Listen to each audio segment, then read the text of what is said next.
You're listening to the Get.Out.N.Drive.Podcast with John, CustomCarNerd Meyer, and Jason, OldeCarrGuy Carr.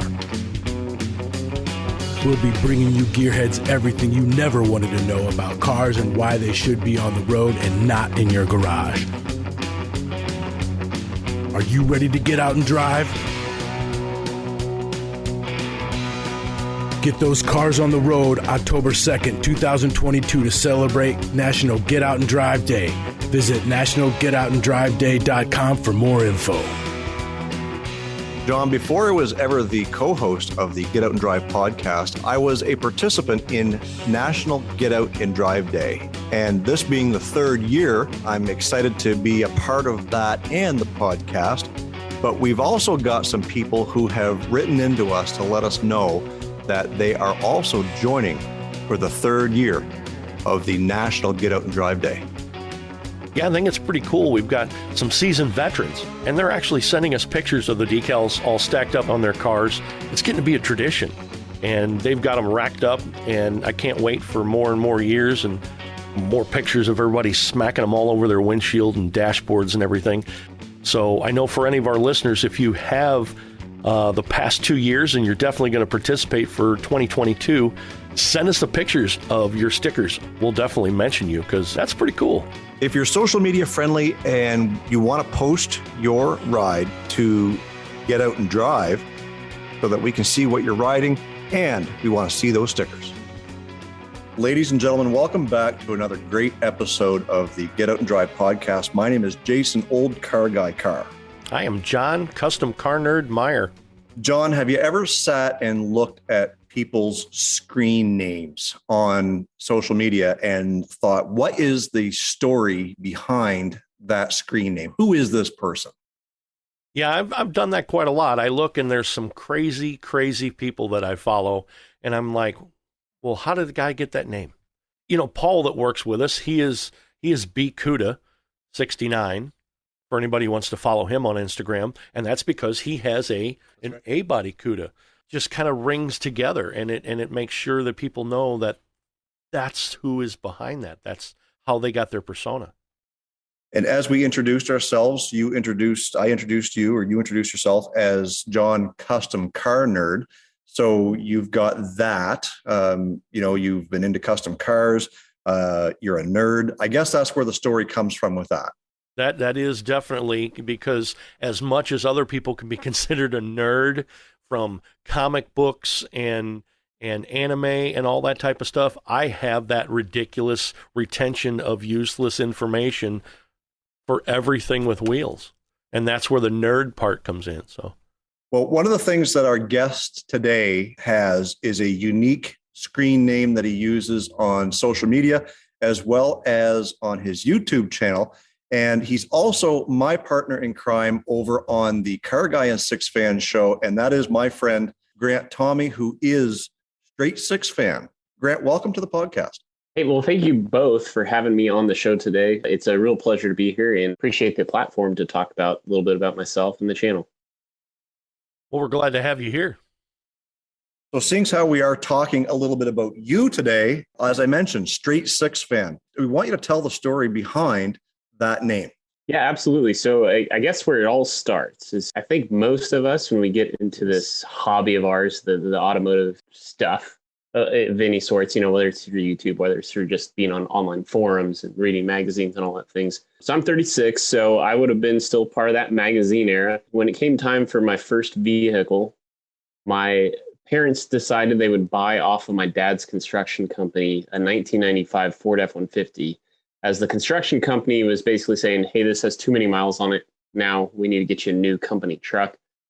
We're going to phase this out. My dad thought, hey, well, my middle son needs something to drive to high school, so we'll buy that off. And so it was a 1995 Ford F-150 and is an inline six. Now, of course, I always say I'm a byproduct of the early 90s, so home improvement, Tool Time, and also Family Matters shows. So Carl Winslow drags home an old Dodge Polara police car for him and Eddie Winslow to fix up. And then Tim Allen's building a 32 Ford Roadster. So, I have these grandiose ideas of what that's going to be for me.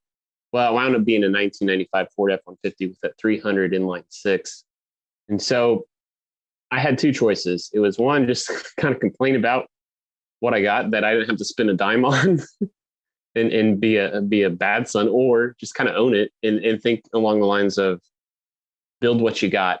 And that's where Str8SixFan kind of comes from. So it was really literally the first time I used that.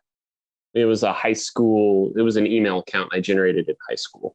That's pretty cool. And I know there's several different people that I follow that kind of have that same persona, and people that you see that they're interested in C10s and they have C10 in their name, or people that are interested in Novas have, the Nova guy as their screen name on several different social media platforms. And it's weird how things evolve that way. And you've kept that, and you have a good story behind it. So that's cool. Yeah. And it really got to a point. I mean, I think we can all relate, whether you're a car guy or not. At some point, every website wants you to have a screen name. And at some point I just got tired of coming up with a new one over and over. So it's like, what's so wrong with Str8SixFan? And I think when new people come to my YouTube channel, they always think, so obviously he's only going to build inline sixes. Well, that's not exactly what I want it to be about. Yeah, it's paying a homage to my first vehicle in the story I just told, like build what you got kind of thing. It's meant more for what I've coined off beat hot rodding. And that just means like, we all don't have to wait around until the pristine 69 Camaro falls in our lap at that ridiculous price point. It just means like, I think there's other opportunities to build something cool. Just get into the hobby, find something that is accessible to you and what makes sense for you. And that's kind of what Str8SixFan embodies. And as we kind of move forward into talking about certain projects and this and that, you had mentioned the odd bodies. Those who may or may not know, I have a 79 Chrysler Cordoba, so it's kind of the last of the B-body Chryslers. John's had his share. He's had the Mavericks. He's recently bought a really cool K car. But at the end of the day, we talk about our project cars and off-beat hot rodding. So off-beat hot rodding, and we talk about this on our show together, Grant, is that it's just the odd off-beat, weird, something that you just don't see driving down the road every day. Your most recent project was a Ford Fairmont. It's a Fox body, but it wasn't a Mustang. And you've recently made an acquire of another great odd body. I guess let me just let you share what it is and how you kind of come into that. Yeah, so peek behind the curtains, I guess, depending on when this episode goes live compared to my next YouTube upload. I'm pretty sure I'm going to title it, Did I Just Buy the Ugliest G-Body Ever Made? Because I do believe it is the ugliest G-Body ever made, would agree. But I like it. So 1979 Pontiac Grand Prix. Jason, you and I, we have these sayings kind of like, it's so wrong, it's right. Maybe a better name for a channel would be Detroit's Derelicts. So I'm subscribing to Carcraft magazine circa 2000, 2001. And, David Freiberg's the editor back then. And I think I kind of latched on to I'm not going to be able to come up with $8,000 as a high school kid to find a Barracuda, Mustang or whatever. At the same time, I'm going to car shows all the time. And at some point you get numb to seeing the same thing, the same Novas, Chevelles, Camaros, Mustangs, all the sorts. And not to say they're bad looking cars. They're not. They absolutely aren't. But I figure if somebody can stop by a 1979 Pontiac Grand Prix and go, what the hell is this at a car show and be interested in it, that makes you a much more talented builder than the person who just rolled out the 69 Camaro. Well, I can say that definitely is true from a person that owned a pink cow-look VW Bug as his first car, which is fantastic for myself. I was all about the nerd cars. I still am. A lot of people hassle me because of the Mustang II. I'm just a Mustang II fanatic, Cobra Mustang, 74, 75, 76 Cobra Mustang. That will be my next project. I have to have one. I'm into that. I'm the person that coined the phrase disco muscle car. Some people love it. Some people hate it. It's something to tell you about smog era, Detroit, just malaise, anemic, terrible cars from the 70s. And it's a disco muscle car. It looks like a 75 GTO, but why does it have 112 horsepower? That's the kind of stuff that I like. That's the stuff I'm behind. And just like what you said, Grant, that It's the weird. It's the oddball. It's the Camaro, Chevelle, Camaro, Mustang. What the hell is that Maverick? It's that kind of mentality that has pushed my love for cars. John, disco muscle car, I'd be curious to get your take on this, because when I say odd body, it's always OPEC era. And for me, I feel like I set the limits at 1973 is the start, of course. I mean, yes. I don't think there's any debating that, but the end part's weird for me. I typically go 81 because that's the second gen Camaro, runs up to 1981 before they restyled to the third gen. But the other part of me thinks, really Detroit didn't start righting its wrongs until about like 1986-ish, when fuel injection became more mainstream. And the Grand National really was hitting its stride right about 85, 86. Mm-hmm. Where would, for disco muscle cars for you, where do you feel like you cut off that end of it? I would consider anything like disco muscle car from probably 1973 with 5 mile an hour bumper cars and rubber bumpered cars to about maybe 80. Regardless of style and body style carryovers for years until 82, and things like that, with the changeover of there's no 83 Corvette and that type of stuff, and things changed a lot. The end of the world in 1988 when they had a front wheel drive Grand National looking Buick LeSabre. I hate saying all those words together in the same sentence. But you know what I'm talking about. Is you look at an 87 GNX, and then you look at an 88 Buick LeSabre that's got Grand National emblems and things on it, and it's all black, and you just hear the music from boom, boom, boom, boom, where, I just hear, Price is Right fail horn. Yeah, the Price is Right fail horn. And you hear that, and you hear somebody say, well, I got a Grand National. Really? You have an 88 Grand National. Did you lose a bet? What happened? Absolutely. Yep. Nope. I'm right there with you. Locks, whatever that phrase is. I remember that era. I remember my dad buying cars in that era. I get shot in the face from social media all the time. I'm interested in Granadas. My dad had a cream colored Granada 2-door, and he went from the Ford dealer to the Sears and put slots and white letter tires on it like 5 minutes after he bought it. I remember all that stuff from the 70s. I remember that terribleness. But my other thing about that whole era of cars, so by trade, I'm an architect, so I'm a designer. So I'm constantly like, I want things to look good and all that. As an architect, there are certain things like through construction, something will end up about a building that's just goofy and funky. And for the passerby, they're like, why the hell is this bulkhead here? Like, this just looks out of place. And then you come to find out it was kind of out of my control. There was something that came up in construction. Really, we have to settle for this bulkhead running. Like, all right, fine. So I have inside of me kind of a, soft spot in my heart for these engineers or these car designers of 1973 through 1981 who literally, you just got done with this like awesome era of automotive design work, 64 to 72. And then the government's imposing these rules and they just don't know how to react. And so some of it I feel like is like, okay, well, we strip away these rules, these sucky rules that we've gotten further and we figured out like, okay, we really didn't need to just lower compression ratios. We didn't need to just put grotesque bumpers in front of these cars. Like, what could this era of car look like if you strip that away?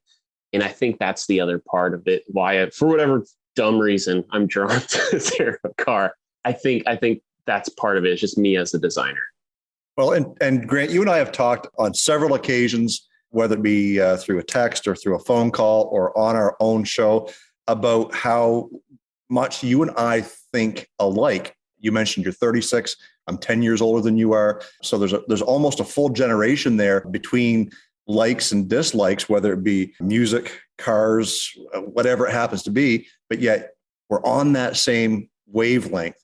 And when John had asked me to come over and be a part of the Get Out and Drive podcast, very quickly learning just how much John is like-minded of us, and how we just kind of fit in that same mold of guys who we like the weird looking stuff, and we absolutely 100% appreciate common Camaros, Mustangs, Chevelles, whatever it happens to be. We all love that stuff, but we have a soft spot in our heart for that thing that's just not quite right. We want to break this down a little bit further to say, okay, you bought yourself a Grand Prix, a 79 Grand Prix. It's a G body. Well, G bodies are becoming very, very popular in 78, 79 into the 80s.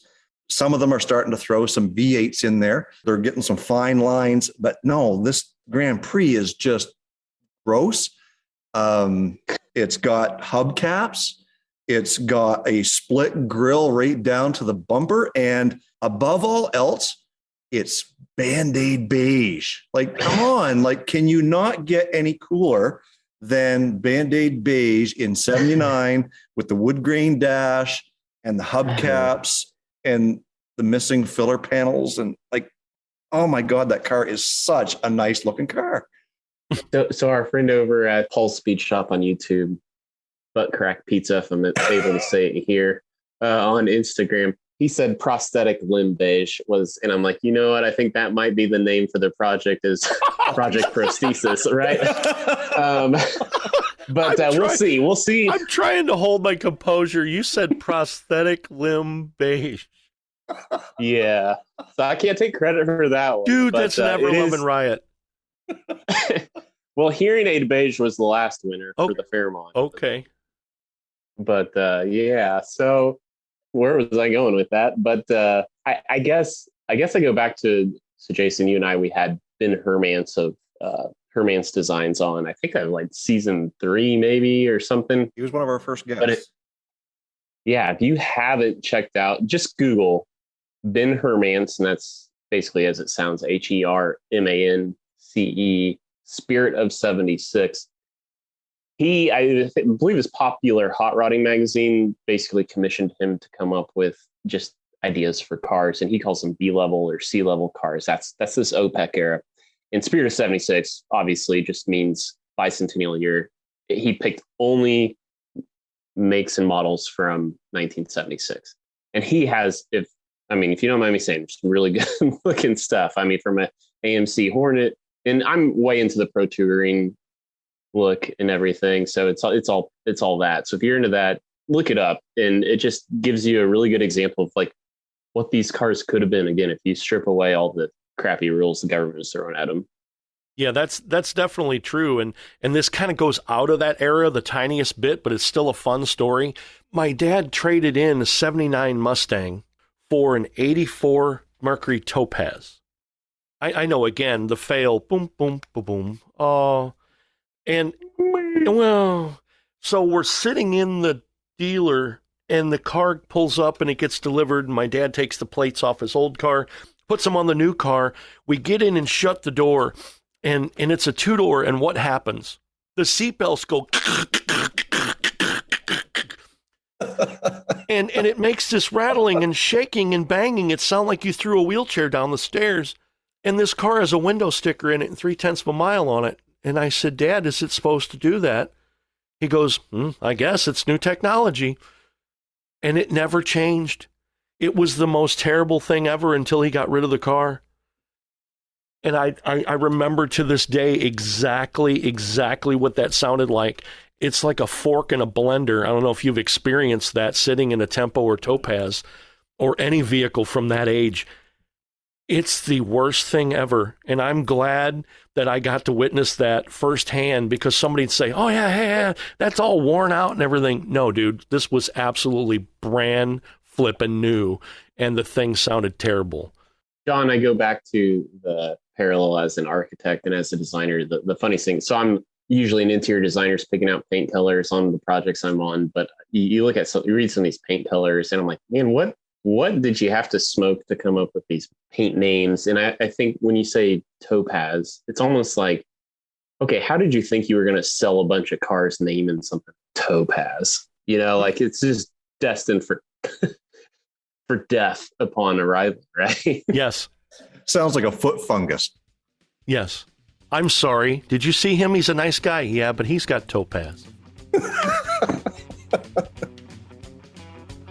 Jason, you like cruising around the internet, just searching for projects that you don't need. Do you do that?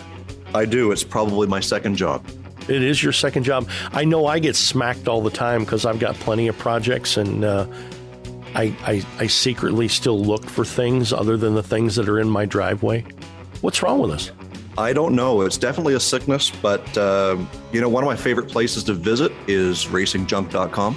I go there a lot. I probably shouldn't, but I go there a lot. It's like a little secret hideout.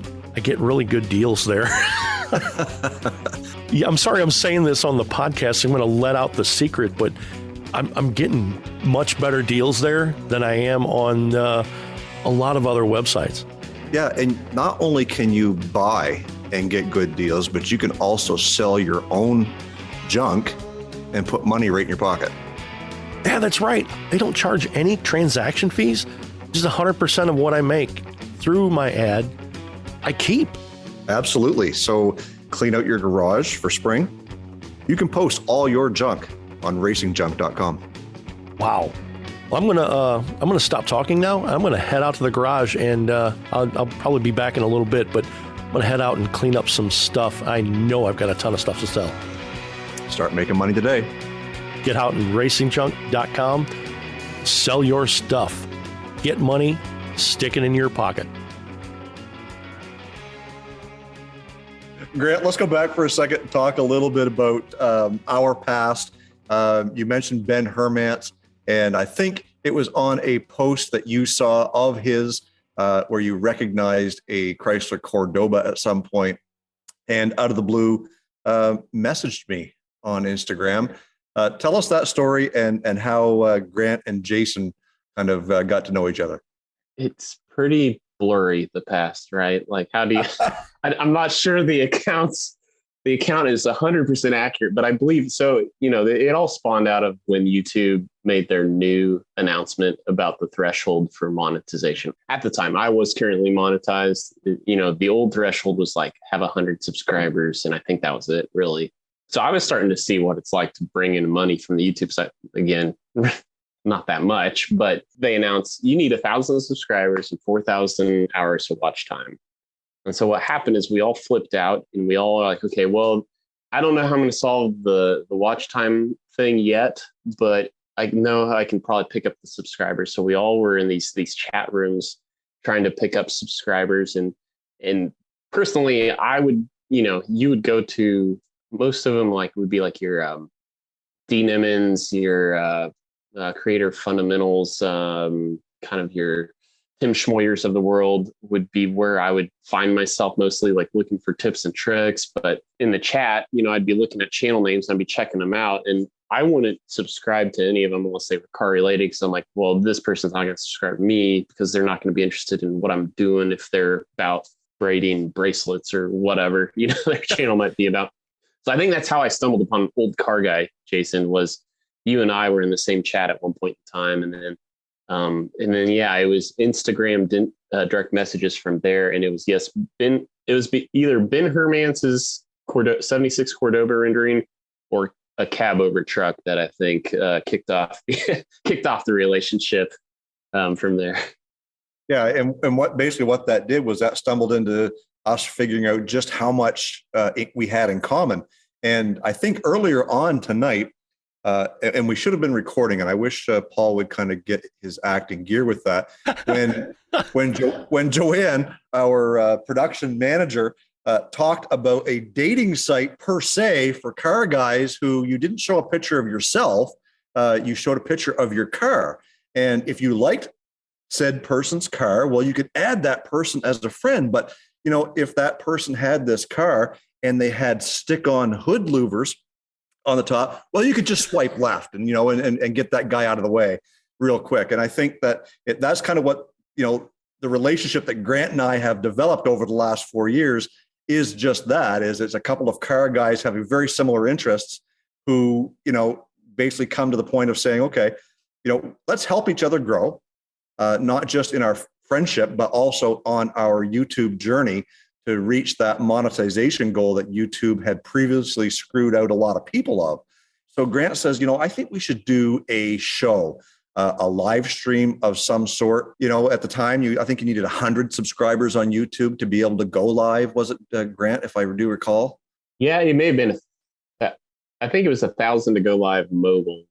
And it may have only been so you 100 to go live online or whatever it was. Anyways, we decided that, let's put a show together, a live stream where people can come join our live stream in the chat like we used to everybody else, and try and get ourselves back to that monetization. So it basically just kind of sprawled out into what we have now coined the Carr Guy SixFan Show on YouTube, which takes place every Thursday evening. Most Thursday evenings. We do take breaks here and there, but for the most part, every Thursday evening, 7 o'clock Central Time, we alternate channels between OldeCarrGuy, which is my channel, and Str8SixFan, which is Grant's. And we have had a ton of success doing pretty much what we're doing here, introducing guests. And we've had John on as the Get.Out.N.Drive podcast host on our show. And now it's kind of like the roles have somewhat been reversed, because essentially we're kind of both on another, streaming situation where we're asking each other questions and talking about stuff, mostly car related. Let's talk a little bit. I want you to talk on from your point of view of what you've experienced and how the Carr Guy SixFan Show has kind of helped with what you're doing as far as YouTube goes. I think the most rewarding thing looking back, we're in season 7, soon to be 8 would be the next one. I mean, we only got 2 episodes left as we record this tonight. Is like the regulars that are there, like King Eric, the greatest of all, as he goes by on YouTube. He's got snark like none other, but I never met the guy, but I feel like would just probably pee my pants laughing if I met him in person. He's just a good, and it's just like, man, I don't have that level of commitment to show up weekly to something. So aside from host and co-host duties, right, for the show itself, but the other part was, the Carr Guy SixFan Show is born out of a little bit, the coworker of mine who got me into YouTube. First and foremost, he took over. He kind of took the baton from some other channel who had started doing live streams and started just interviewing other YouTube channels in the niche just to get exposure to other people. That's what this is all about, right? It's just networking. At the end of the day, we're doing no matter what walk of life you're in, it's networking. So this other, and I can't remember the name of that first channel, but Greg's Garage, my coworker, he did the next iteration. And then when he was kind of done with it, and I enjoyed watching those and finding new channels, I asked, hey, can I take this over? Can I do this Know Your Neighbors is what it was called series? And so I started doing that for a while, and once a month interviewing other YouTube channels. And Jason, you were one of my guests. And then it was funny because you messaged me and you're like, I think you need to up the Know Your Neighbors bit, Grant. And I was like, well, Jason, I don't know what to tell you about. I'm thinking about actually canceling that. And I said, and here's why, because I think we need to turn it into a weekly show, a co-host. And I was looking for a co-host that I could rely on and could depend on. There were maybe 2 or 3 other channels I had thought about, but I was like, man, I just don't know about that person. I just don't think they'd be consistent. And I knew, I could tell by our correspondence that your energy to get better at YouTube constantly, it's like, yeah, this guy's not going to miss a week. So that's when I reached out to you. It's like, what would you think about if we did Know Your Neighbors, but as a 2-man show? And that's, I think, where Carr Guy SixFan started. And just, I've got to take this opportunity to dig a little bit to say that in the 7 seasons of the Carr Guy SixFan Show, this guy right here has perfect attendance. And Grant has flaked off on me, I think 5 times now as the host or the co-host of that show. And I've had to find substitutes. So, John, I think that you're in good hands, good, reliable. Here I am. Call me up because I'll be there, and we'll get this show on the road. Wow. I didn't know you were double jointed. That is so easy to pat yourself on the back. That's amazing. Good job. You're not tooting your own horn if it's true. That's true. You are exactly correct. I am the best. I'll blame it on work. Right. I'm the best guy you've ever met. Just ask me. So, Grant, I know we talked a little bit about, I guess, the nerd cars, the OPEC cars, the emissions, bogged down malaise era stuff. Every derogatory adjective I could possibly throw at these vehicles. Other than the oddity of them, is there anything that draws you to them? I mean, the Fairmont, so it's my first project car on the channel. I kind of have this matrix when I'm looking for a project car. There's 10 questions I ask myself, and I can get 8 out of 10. It's like, why aren't you buying this thing? And, you know, it was a very common platform, Fox body platform. So I knew I could buy used Mustang parts, hand over fist. And so I think that's part of the appeal for that specific car. But then it's also, we were watching an episode of Engine Masters, and, you know, he's either Freiberger or Dulcich was saying, I think it was one of those Motorhome 440 episodes where they're like, just attack the things that you know are just completely just wrong about the motor. So in that era, it's either the camshaft, well, it's usually both. It's the camshaft and it's the heads. You have low compression and you have these like just really lame camshaft grinds, right? So that's what Project Blue Fairmont was for me. It's like, if I just change one thing, what happens? And so I found a set of GT40P heads, slapped them on the otherwise low compression motor, and it really woke that thing up. And I want for people out there who are just kind of nervous about getting into the hobby to see head swaps is a little beyond bolt-on, just a hair, I think. Because it still is, at the end of the day, a bolt-on, right? Like you're unbolting something, rebolting something down, Sure. But don't feel like you need the room for an engine swap, and just really be smart about it. Just go attack the one thing that makes, why did a 1978 Ford Fairmont only have 140 horsepower in a 302 compared to a 1969 302, which probably had 305 horsepower? Mm-hmm. It is by and large the compression ratio. So anyway, I think that's the appeal, is like, look, again, take the rules out of their playbook, and what if you just had a 9-to-1 compression ratio 302 in 1970 or 78? I only think about 70s disco era cars as the only way to make them comply with the US NHTA standards. You know, it's crazy. Throw another vacuum hose at it. You know, throw another air compression belt, you know, at it. You know, this doesn't run right. We're going to make the thing run on 8 cylinders sometimes. Then we're going to make it run on 4 cylinders. Then we're going to make it run on 6 cylinders. And all that type of thinking, I guess, is just throwing ideas at a wall and seeing if it sticks.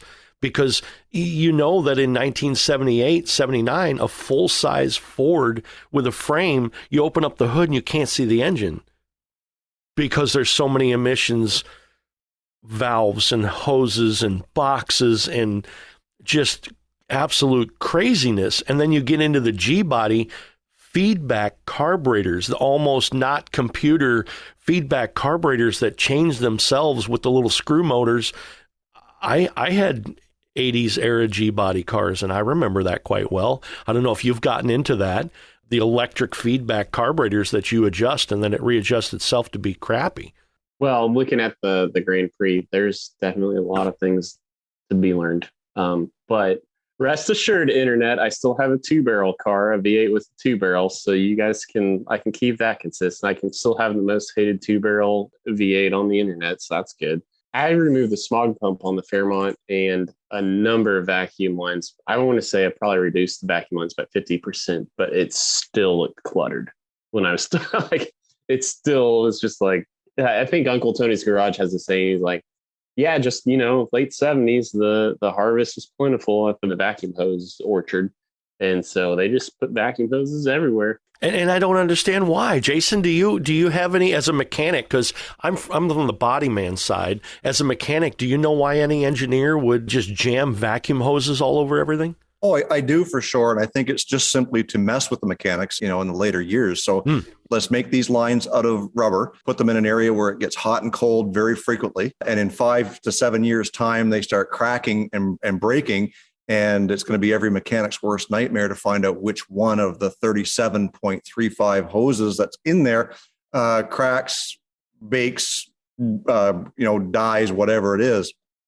But for those of you who are listening to this podcast right now, and you're inclined to want to declutter underneath your hood, get rid of that smog pump or get rid of that lean burn system or whatever it happens to be, you can go over to racingjunk.com and place your ad to get rid of that stuff, because chances are there's somebody out there looking for something to bring it right back to original, or maybe you're looking to buy replacement heads, a carburetor, an intake.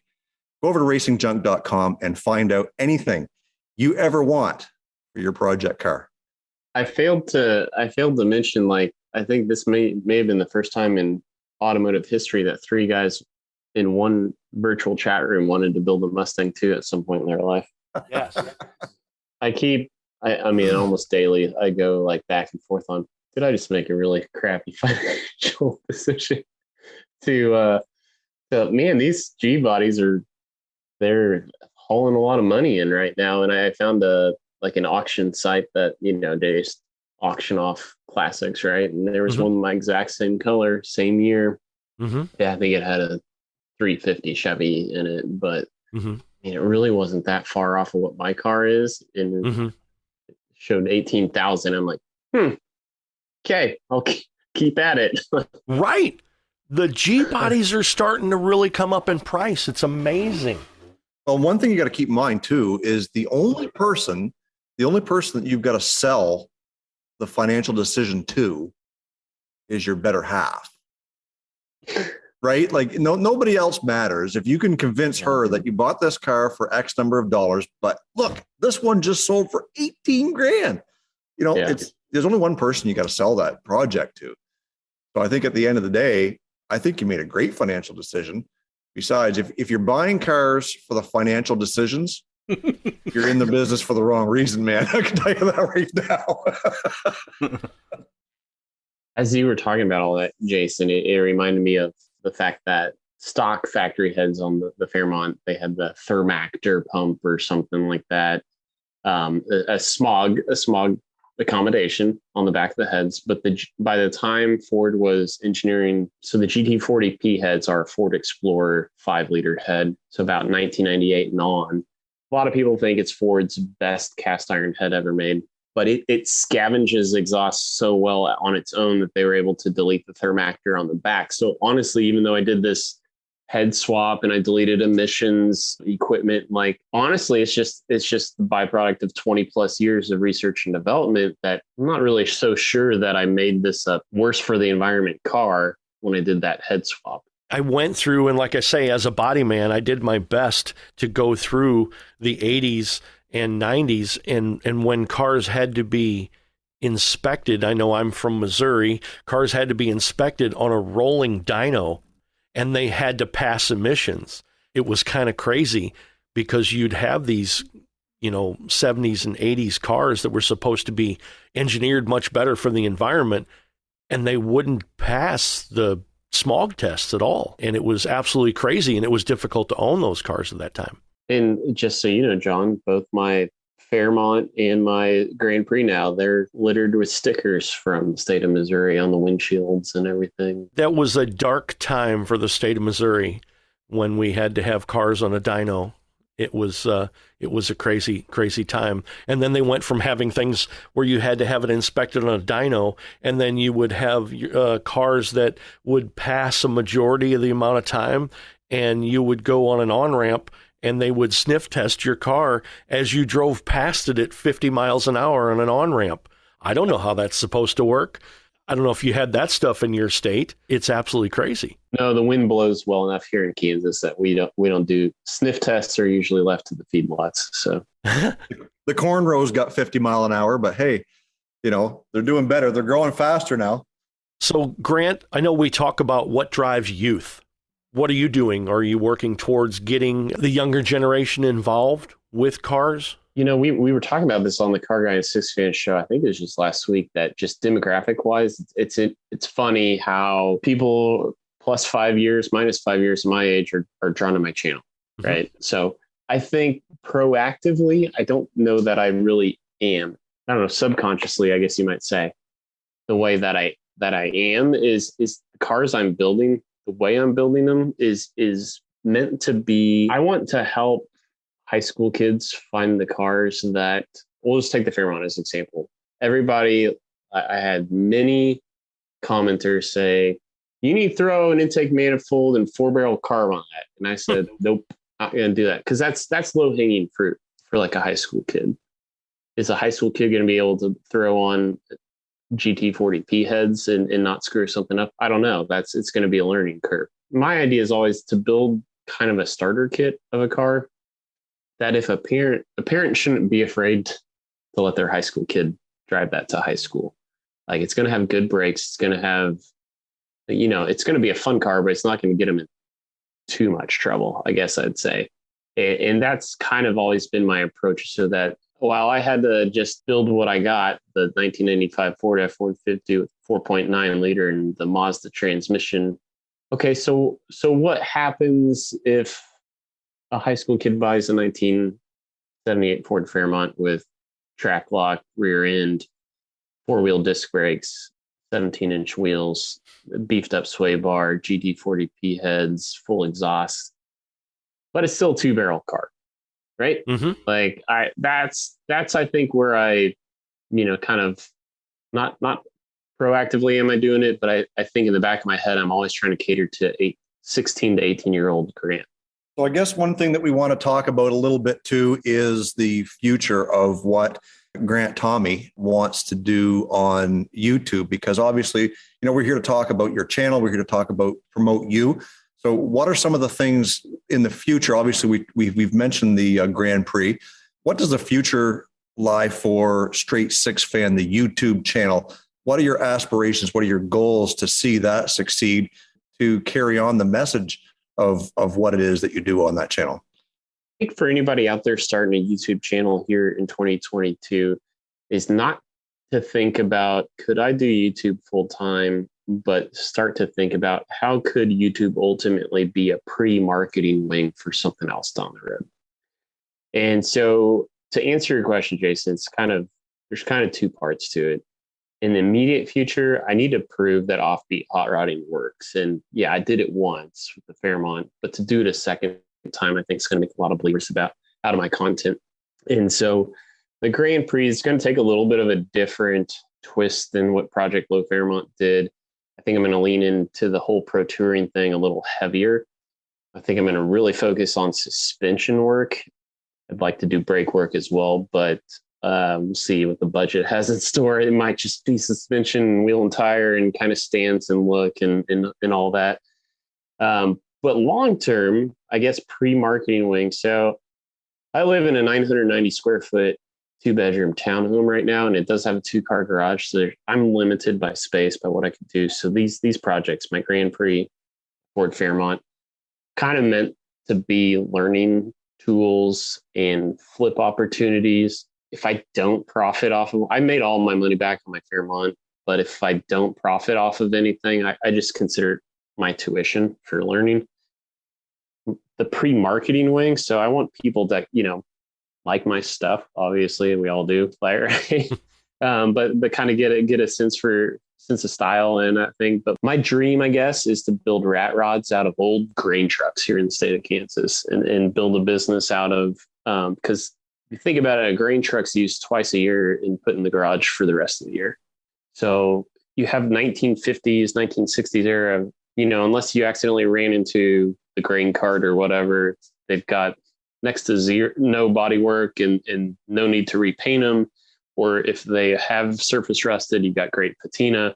And I just feel like in the state of Kansas, it's market rich for those candidates. And I think there's a business to be made out of some of these bigger ranchers too. Like they just have an old 50s wheat truck. I drive by one every day to work out in the pasture. What are you going to do with that? And I feel like, I don't know if you guys watched Board of the Car Hordes or Rusted Development, but their whole thing was about like cleaning up people's hordes and building one car out of their car horde. Like they would scrap or sell or do all the stuff with their giant car horde and say, if you could build one, what would it be? I feel like there's a lot of farmers in the state, a lot of big ranchers that it's like, you've got old rusty implements out in the pasture. Let's scrap those. Let's do this. Let's pull the diesel motor out of the Dallas Chalmers combine and let's just build you a rat rod out of this grain truck. That's my pie in the sky dream, I guess.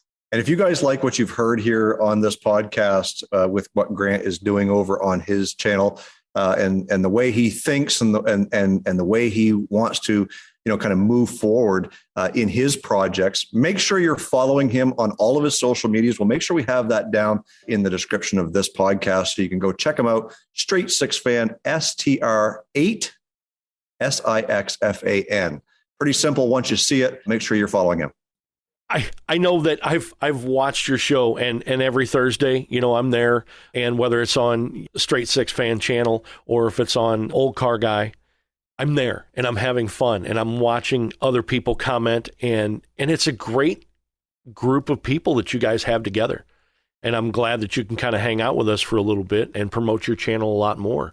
I think that's pretty cool. And also you like nerd cars and 70s cars. You're checking all the good boxes so far. That's great. Of all the silly stories and things that you said, have you had anybody that is straight up said, what are you doing? Or making fun of you for having off-brand cars? Other than the guy raising his hand here, Jason? But, most of the comments were hating on the 2-barrel. I guess it's easy to forget the hater comments, right? Mm-hmm. Like Jason and I are pretty good about we'll screenshot each other like, get a load of this guy, mm-hmm. And so you try to kill him with kindness. I really subscribe to the Gary Vaynerchuk line of thinking. He's like, dude, what is going so wrong in your life right now that you got to feel like you got to go out of your way to say something so nasty like this? And so generally speaking, that's the approach I take. Look, dude, you really took the time to go out of your way to make some nasty negative comment. I'm sorry, dude, but that must suck to be you. Have you had anybody in real life you go to a car show and somebody, or you go to a car cruise and hang out and somebody says, what the hell are you doing? Why are you put more than a nickel into this junker that you're driving?